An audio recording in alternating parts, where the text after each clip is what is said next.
വീട് എന്ന് പറഞ്ഞത് സത്യത്തില് എനിക്കൊരു വിദൂര സ്വപ്നമായിരുന്നു. എന്റെ അമ്മ പറയും, ഞാന് 1ാം ക്ലാസ്സിൽ പോണ സമയത്താണ് ഞങ്ങളെ പഴയ വീട് തകർന്നതെന്ന്. അന്നിട്ട് ഒരു 15 വർഷത്തോളം ഞങ്ങൾ ഷെഡിലായിരുന്നു, അടച്ചുറപ്പില്ലാത്ത വീട്.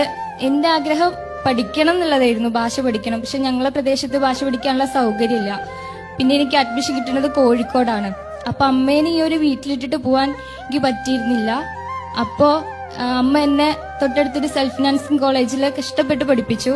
ഞാൻ 2ാം വർഷം ആവുന്ന സമയത്താണ് ഇതുപോലെ കുടുംബശ്രീയിലെ പ്രവർത്തകര് ഞങ്ങളെ പേരിൽ ഇങ്ങനെ ലൈഫ് മിഷനിൽ എഴുതി കൊടുക്കുന്നതും വീട് കിട്ടണതൊക്കെ. അതിനുശേഷം ഇപ്പം വീട് പൂർത്തീകരിച്ചു.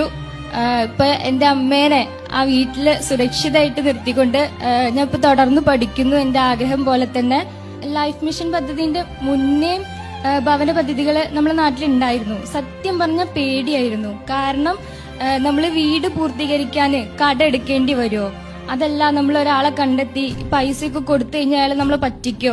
പിന്നെ വേറൊരു കാര്യം, മുമ്പ് വീട് തരുമ്പോ നമുക്ക് ആദ്യം തന്നെ നമ്മളെ കയ്യിൽ പൈസ വേണമായിരുന്നു. പക്ഷെ ലൈഫ് ഭവന പദ്ധതി ആദ്യം നമുക്ക് പൈസ തരുന്നുണ്ട് തറ വെക്കാനുള്ള. അപ്പൊ ഒരു കാരണവശാലും നമ്മള് കട എടുക്കേണ്ട ആവശ്യമൊന്നുമില്ല.